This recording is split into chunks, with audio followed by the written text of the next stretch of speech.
सहनौ भवतु सहनौ भुनक्तु सह वीर्यं करवावहै तेजस्विनावधीतमस्तु मा विद्विषावहै। ॐ शान्ति शान्ति शान्ति। सदाशिवसमारम्भां शङ्कराचार्यमध्यमाम् अस्मदाचार्यपर्यन्तां वन्दे गुरुपरम्परां। श्रुतिस्मृतिपुराणानाम् आलयं करुणालयं नमामि भगवत्पादं शङ्करं लोकशङ्करं शङ्करं शङ्कराचार्यं केशवं बादरायणम्।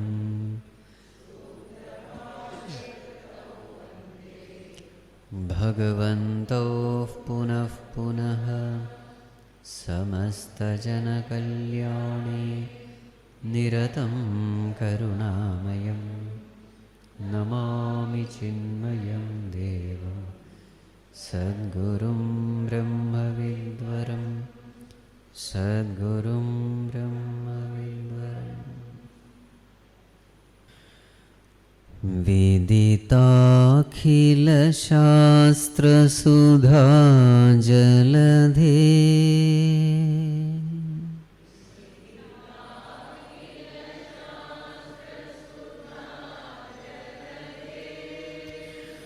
महितोपनिषत् कथितार्धनिधे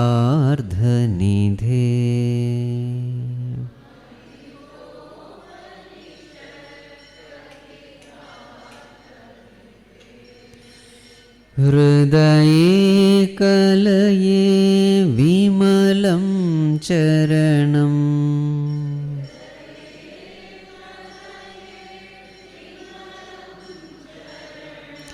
भवशङ्कर देशिकमे शरणम्।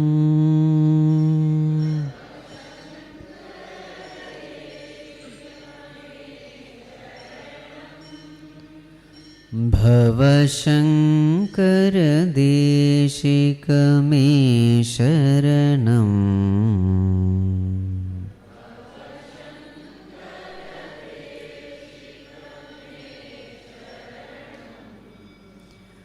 करुणावरुणालय पालय माम्।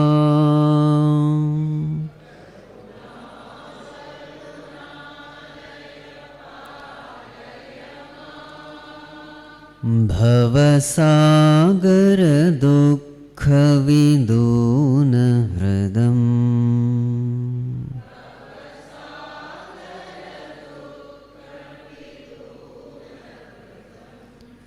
रचिताखिलदर्शन तत्त्वविदम्।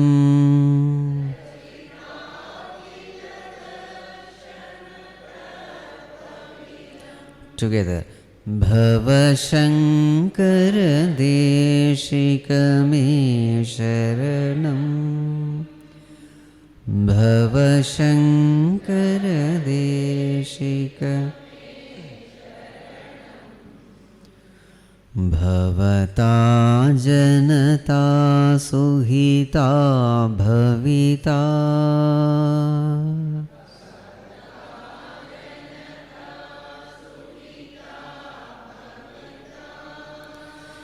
निजबोध विचारण चारुमते।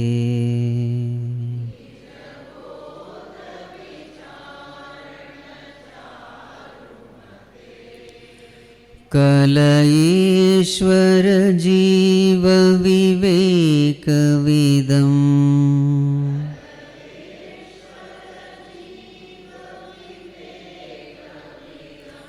भवशङ्कर देशिकमे शरणम्। भवशङ्कर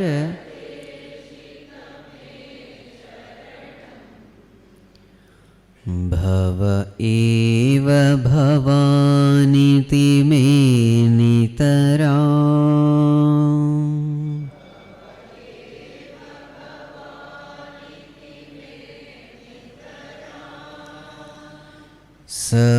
समजायत चेतसि कौतुकिता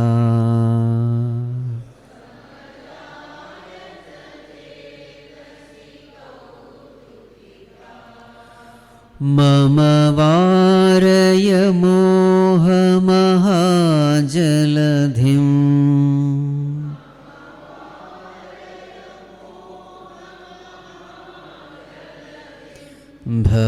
भवशङ्कर देशिक मे शरणम् भवशङ्कर देशिक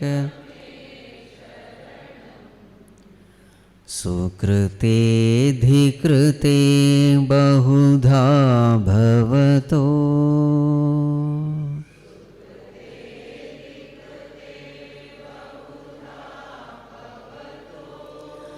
भविता समदर्शनलालसता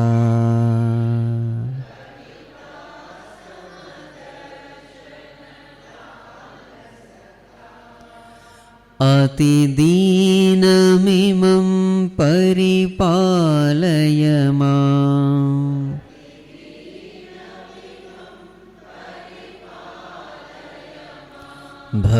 भवशङ्कर देशिक मे शरणम् भवशङ्कर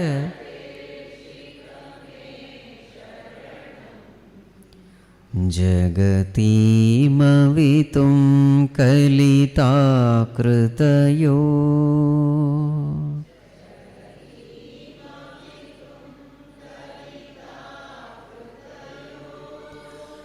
विचरन्ति महामहसच्छलतः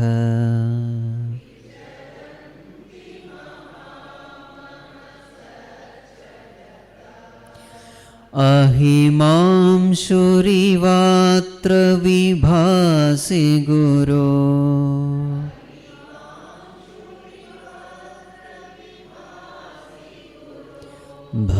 भवशङ्कर देशिक मे शरणम् भवशङ्कर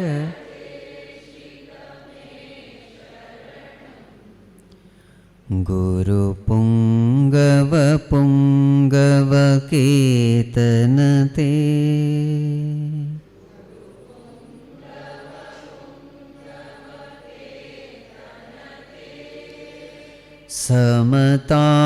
समतामयतां नहि कोऽपि सुधीः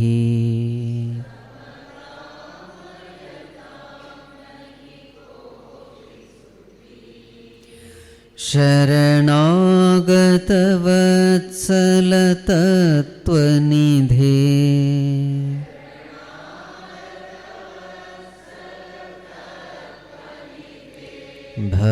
भवशङ्कर देशिक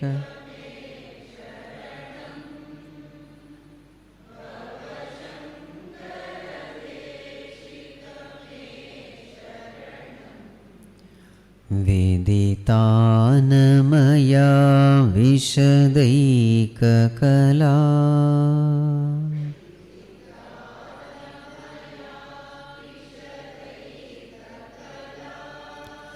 न च किञ्चन काञ्चनमस्ति गुरो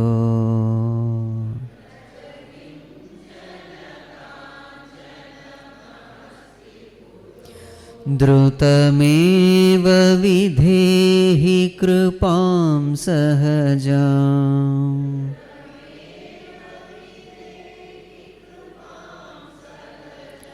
भवशङ्कर देशिक मे शरणम् भवशङ्कर Desika sharanam. So we have been seeing manomaya kosha. We have seen up to compassion. Adveshta sarvabhutanam maitra karuna evacha nirmamo nirahankaraha samadukha sukha kshami. Bhagavan in 12th chapter says, such a devotee is dear to me. Who is dear to him? Adveshta sarva bhutana, the one who never hates anyone. Adveshta, not only that he doesn't hate anyone, maitraha, he is friendly with all. Karunaha, he is compassionate towards all. Samasukha dukha kshami, he is forgiving by nature. Such a devotee is dear to me.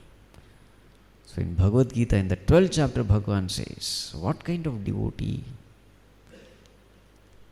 he likes. So the first verse itself is about kshama, about compassion, about forgiveness.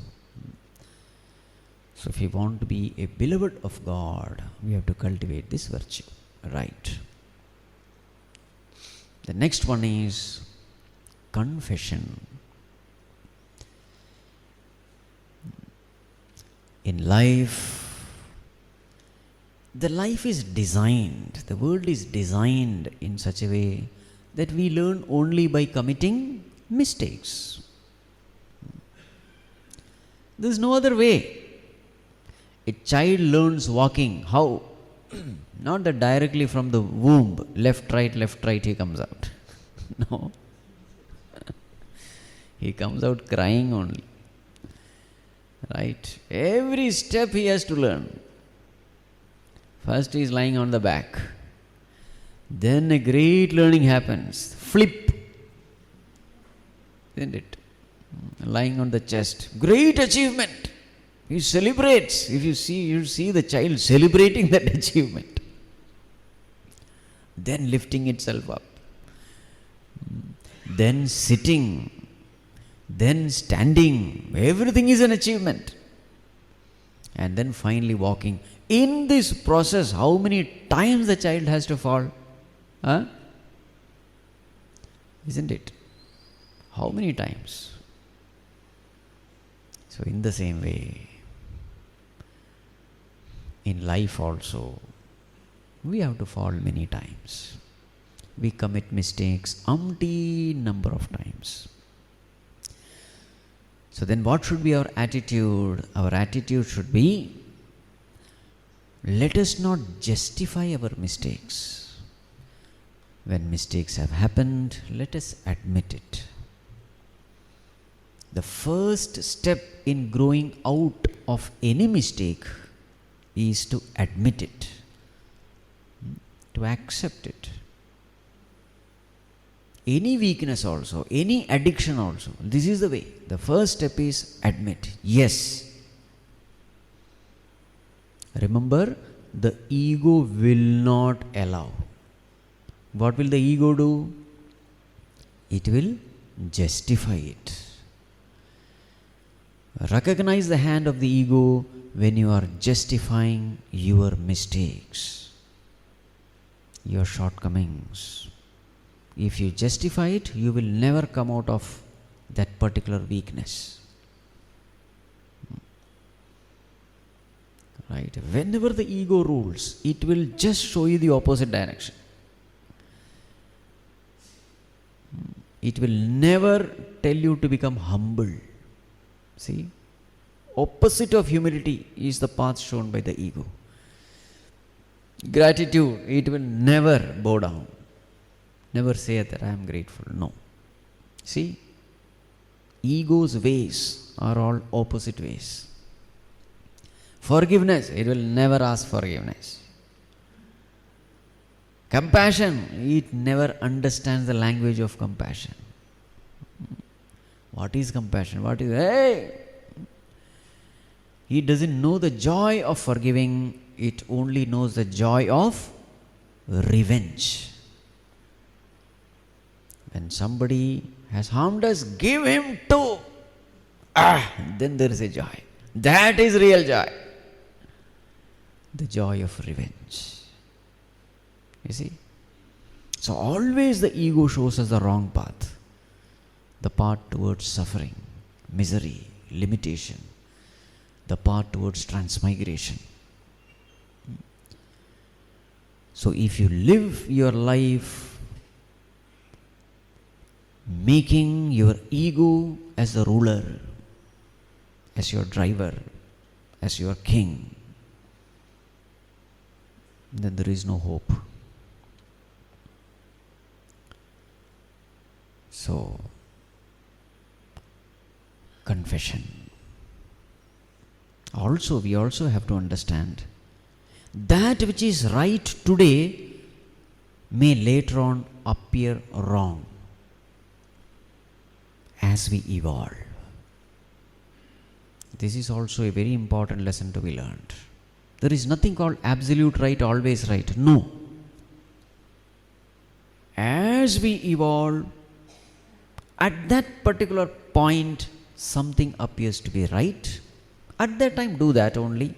But later on, when you have evolved out of it, you will find that that which you considered right is today, in your present state of higher evolution, it is wrong. Understand what I am saying? So for a rajasic person, once he has evolved out of tamas will appear wrong. Once he has reached sattvic state, rajasic state will appear wrong. As you keep evolving, the lower states appears imperfect. Right. So your question may be one, but the answer to that question, the advice given to you according to different states of your evolution will be different, depending upon the level of your evolution. So there is nothing called perfect answer. At a particular state of evolution, one answer may appear to be perfect for you. You can't say that answer is true for all. No.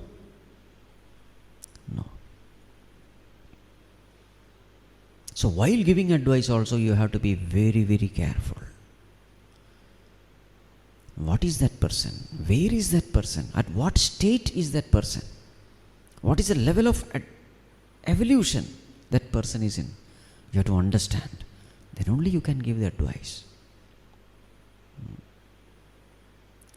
Right. Perform action without expecting results.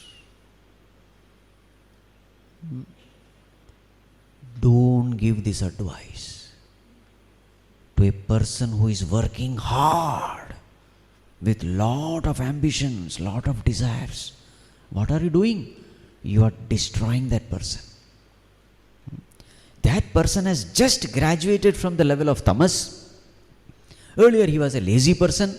Now he is working hard to fulfill his selfish desires. Maybe working hard for money, name, fame, etc. And then suddenly you come, a fresh graduate from satsang, fully inspired to change the world, transform the world. Swamiji, this knowledge of Gītā, I want to spread. Karmanyevadhikarasti. Ma phaleshu. Fool, what are you doing?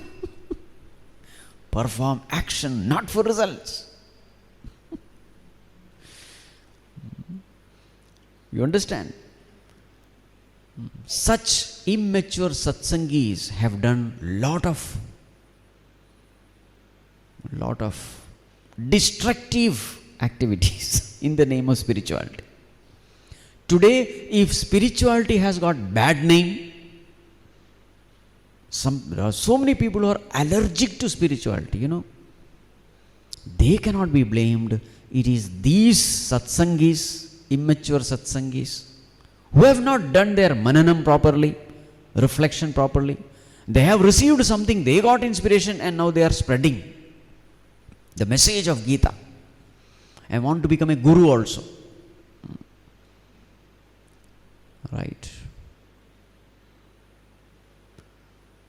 So therefore, when you give advice, you have to be careful. At different stages of evolution, different advice is necessary. And you can give advice only if you are on the top. A lower fellow cannot give advice to a higher person. Isn't it? Only the higher can give advice to the lower. Why? Because the higher has gone through the lower and then he has reached the higher. Right.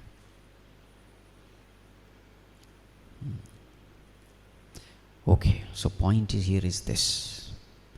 Mistakes are unavoidable.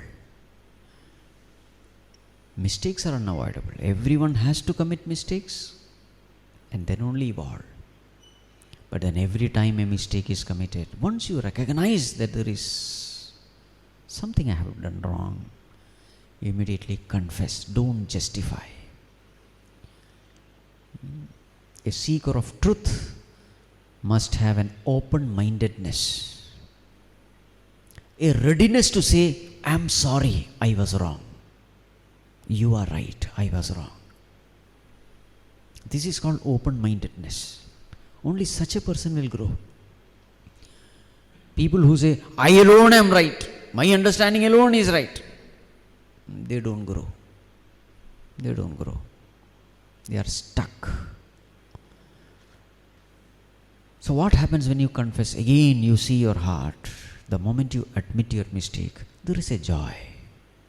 There is a spiritual joy. There is a spiritual joy born out of dropping your ego. There is a rajasic joy of winning an argument, of strengthening the ego. There is a rajasic joy. But you must be able to distinguish between the rajasic joy of winning an argument, of defeating someone, of conquering someone, of proving oneself right. This is a rajasic joy. There is a higher joy. It is a sattvic joy, sattvic egoless joy. What is the joy?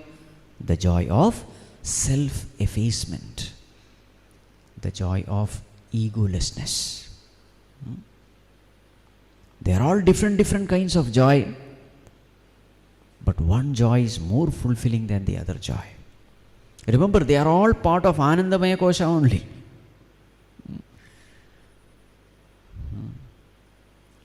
So confession gives a joy, a sattvic joy.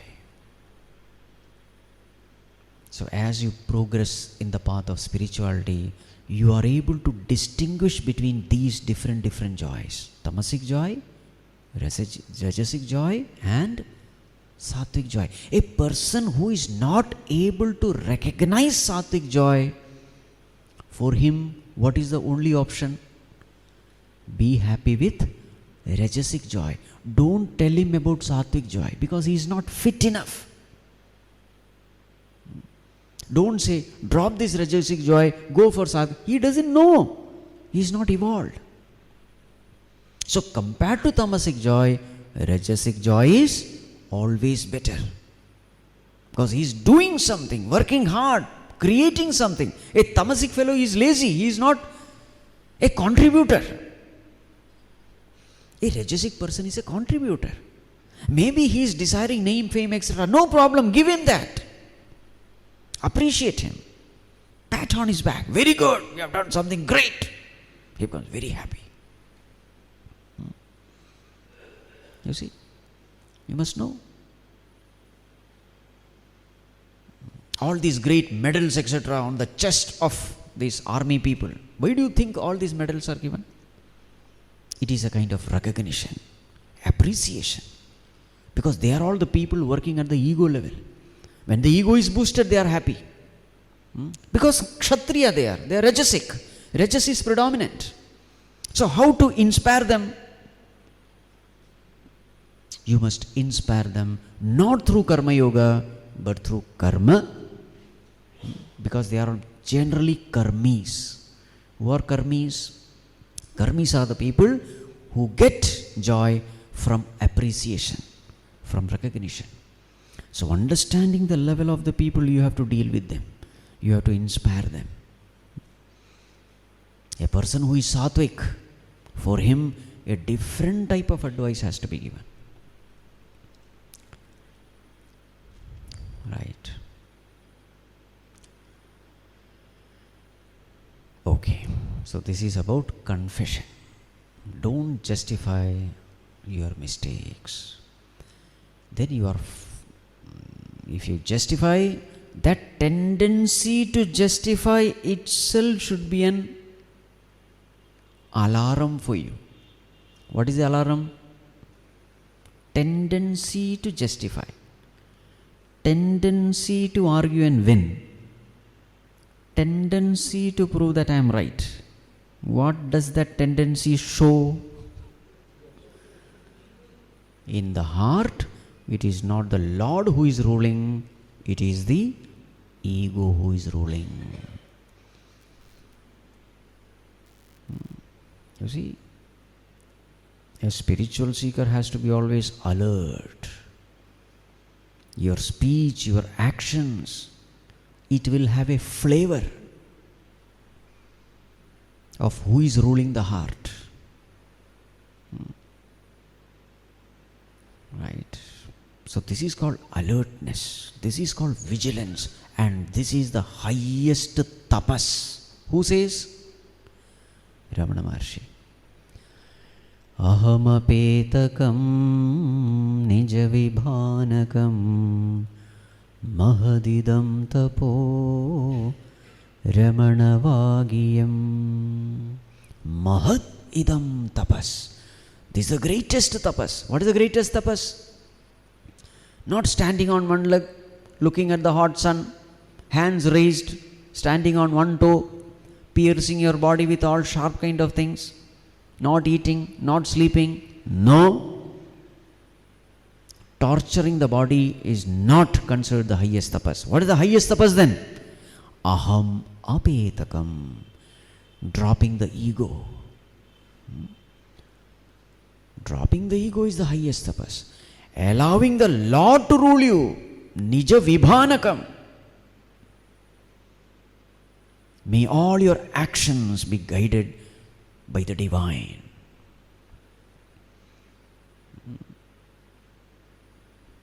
Right. This is tapas.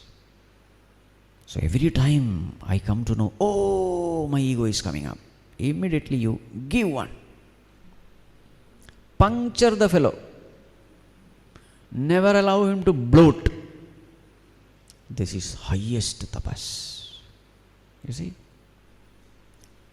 So humility is a puncture to the ego. Confession is puncturing the ego. Gratitude is puncturing the ego. See? Forgiveness is puncturing the ego. When you are cultivating these virtues, you are unconsciously puncturing your ego, effacing your ego. Because these are all the virtues going against the ego. Daivi sampat vimokshaya nibandhaya asuri mata. These virtues which you cultivate, it will lead you to liberation. Because these virtues, directly or indirectly, they are all a blow to the ego. And ego itself is the cause of bondage. So egolessness will lead to liberation. So what is the job of a sadhaka? Constant vigilance. Observe your speech, observe your actions, observe your intentions, observe your thoughts. Wherever you find this foul-smelling ego playing his role, immediately be alert. clean it. This is called spiritual sadhana. Right. The next one, we deal with devotion, a very, very important emotion. In fact, scriptures even say that if you have devotion, you don't have to cultivate anything else, because devotion is the mother of all virtues. It's the mother of all virtues. It's the mother of jnana. It is the mother of vairagya. And moksha, it is a dasi of bhakti. You understand? Such is the glory of bhakti. An amazing emotion which brings in all noble virtues. Love God and all your problems are solved. Love God and all the virtues of the Lord becomes yours. In every chapter of Bhagavad Gītā, if there is one thing which is often repeated, it is cultivation of love for God. Almost every chapter. Devotion means what? Love for God. How to love God? How to love God? By reading books? Know how much He loves you. How much Bhagavan loves us, this you must know. How to know Bhagavan loves me? Test Him. Test Him. Pariksha lo. That is the way. How to test Him? Take your problems to Him. Say, Bhagavan, you say you love me. Solve this for me. Because the expression of love is in giving. This is what I want, you give this to me. Test Him. Take your problems to Him. Bhagavan, you say that, you are Bhakta Parayana. Ananyas chintayanto mam ye jana paryupasate tesham nityabhiyuktanam yogakshemam vahamyaham. You take care of your devotees, etc. Bhagavan, I remember you. This is my job from my side. I will chant your name. I will do my sadhana as best as I can. From your side, I want this particular worldly problem to be solved. Now watch. From your side, you should do something. It's not that you pray and then you forget your prayer also. That heartless, mechanical prayer has no value. You must be fully involved. To the extent you are involved in your prayers, to that extent you will find the same response from the other side. Conscious involvement, diligent involvement. Doesn't matter you are an artha bhakta, doesn't matter. God, today in my present state, I don't love you.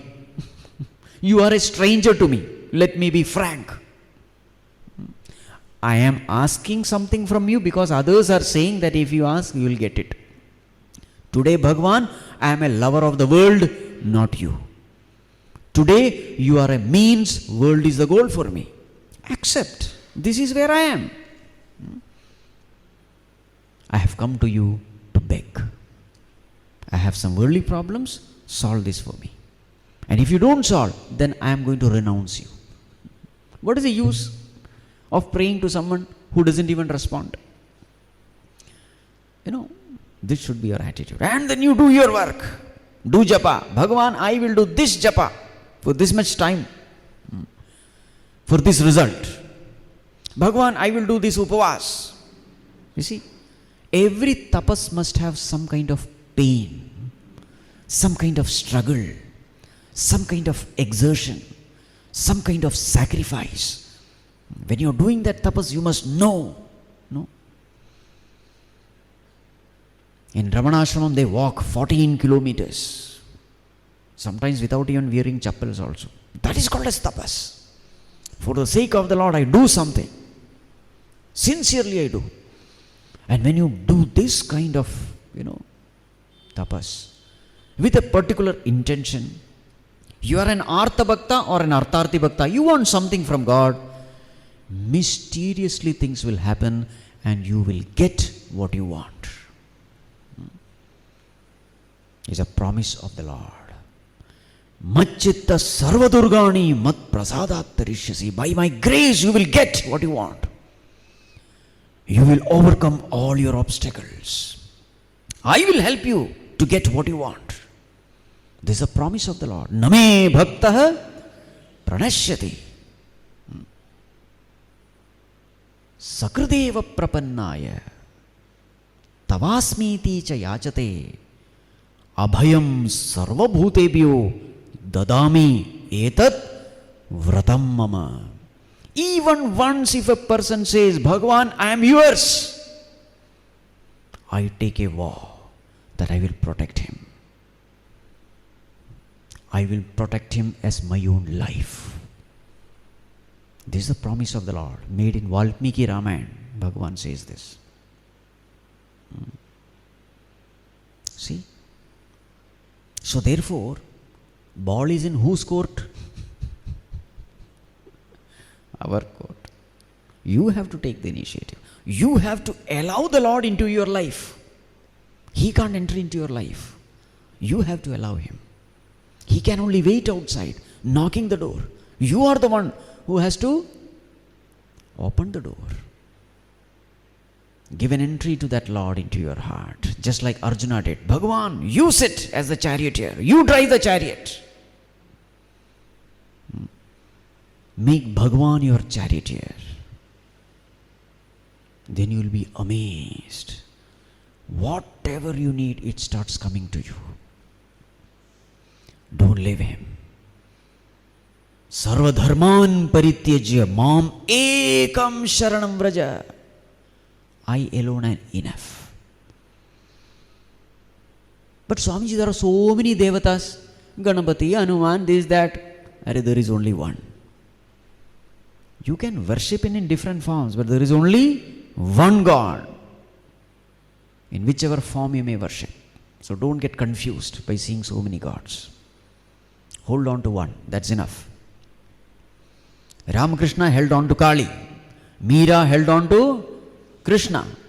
Surdas held on to Krishna. One, enough. Dedicate your life. Offer your life there. Do a complete surrender there. And then see how that Lord functions through that Ishtadevata. Fulfills all your desires. Even before you have asked, he has given. You yourself don't know what you want, but he has already made the provision. What's the best example? The mother's breast getting filled with milk when the child is born. Such a miracle it is. People take it so lightly, you see.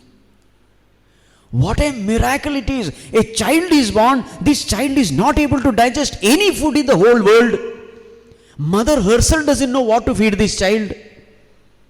Child has a peculiar digestive ability with which it cannot digest any food in the world. That Lord knows it and produces a special imported milk. Imported from Vaikuntha. You see, isn't it a miracle? Isn't it a wonder? The child doesn't know. The mother also doesn't know. But it is already ready for the child. And once the child is able to digest the food, this milk disappears. What a wonder. Still you doubt the existence of God, you fool. This is the way you should ask yourself. The Lord is so beautifully taking care of this world, so beautifully taking care of each and every one of us, so beautifully. How will we know? So actually he is taking care of us, but I am not aware. Therefore, I am not able to love him. His love is infinite. His love is unconditional, uninterrupted. But I am not aware. So to make me aware of his love, you have to test him. You have to turn towards him. You have to take your problems towards him. Then you become aware. Today I am not able to love God because I am not aware of his love for me. But when I become aware of his infinite love for me, what happens? My love for him also grows. I no more remain an Artha Bhakta, Artharthi Bhakta, a beggar lover. I slowly grow to a Jitnyasu Bhakta, and finally I become a Jnani Bhakta. See, you evolve. A Jnani Bhakta doesn't ask anything. Why? He knows before a need is generated, he has already made provision. So I don't have to ask. He becomes silent. That silence in devotion, that silence in fulfillment, that silence in joy, that silence in contentment is what is called as Samadhi. Samadhi is a state where you have no questions, where you have no desires, where you have no doubts. That state of perfect silence, where you don't have to entertain any desire, any thought. There is no need for entertaining any thought because everything is perfect. That state of mind where the mind has become silent. Now the mind is no more useful. Mind disappears. And when the mind disappears, the world disappears. But you don't disappear, remember. You are there. Now you are no more the ego, you are the pure consciousness. The purpose has been served. The Jivatma has become one with Paramatma. The purpose of the world has been served. Once the purpose of the world is served, the world disappears from you because it is no more useful now. This disappearance of the world is the highest state where we say Brahma Satyam Jagat Mithya. So in my state of ignorance, world is necessary. But in my state of enlightenment, world is no more necessary. So once the world is no more necessary, it disappears. This disappearance of the mind, disappearance of the world is the state of Samadhi. Right. But remember, a person may be in Samadhi. For him the world may be an illusion. But for me, the ignorant one, the arrogant one, the foolish one, the immature one, for me world is real. Don't say, world is mithya. Not for you. For him. Okay. So never say Jagan mithya remaining as a jiva, remaining as an ignorant fellow. Never say. Because the world is useful for you. It is necessary for you. You can't drop it. Jagan mithya is not, some philosophical blabbering. Some old people got together, they have nothing to do, so they started talking, Jagan Mithya. No. So if I find that ignorance is in me, then just drop that truth. Remember, absolute truth can be absolutely useless. Do you understand? Absolute truth can be absolutely useless. Jagan Mithya is absolute truth, but is it useful for you? No. I need the world for my evolution. So yes, that may be highest truth, but let me keep it aside. because it is not needed for me, because it is of no use to me. So that is why he said, every advice is not for us. Depending upon the level, take the teaching. In Bhagavad Gītā itself there are so many levels of teaching. Not all teachings are for all. You tune your evolution to your wavelength and take that teaching which is suitable for you, which is inspirational for you. All teaching need not be inspirational for everyone. So in our state of ignorance, let us not say Jagat Mithya, let us say Jagat is real only. Okay? It will be a very useful step. Very many people have got confused. Jagat Mithya, a lazy fellow, lying down sleeping, Jagat Mithya. Talking big thing, but he has not even risen from his tamas. And then what happened? Life is gone. Lazily lying down, not doing any sadhana, not doing any, neither evolving nor beneficial to others.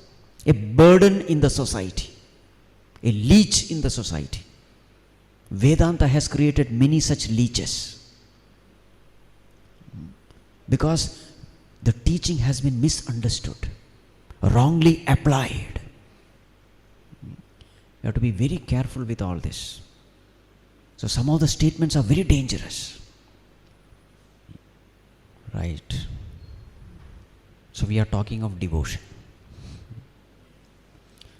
So slowly develop a relationship with God. Take your problems to God. Then you experience how He is solving your problem. Slowly evolve in love for God. As the heart becomes filled with love for Him, that heart becomes fit enough to understand the highest philosophy. That heart becomes filled with all virtues. Such a heart becomes fit to understand the highest truth. So, now we conclude this manomaya kosha. Now we enter into vijnanamaya kosha. That will be tomorrow. Right understanding about the truth.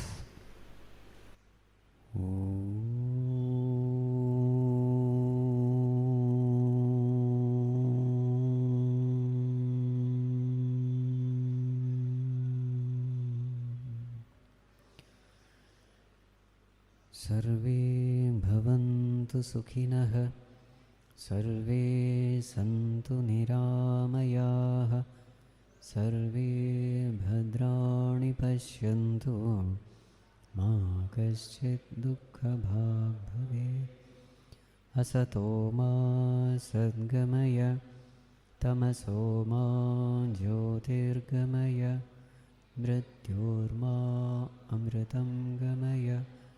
Om Shanti Shanti Shanti. Harihi Om Shri Gurubhyo Namaha. Harihi Om.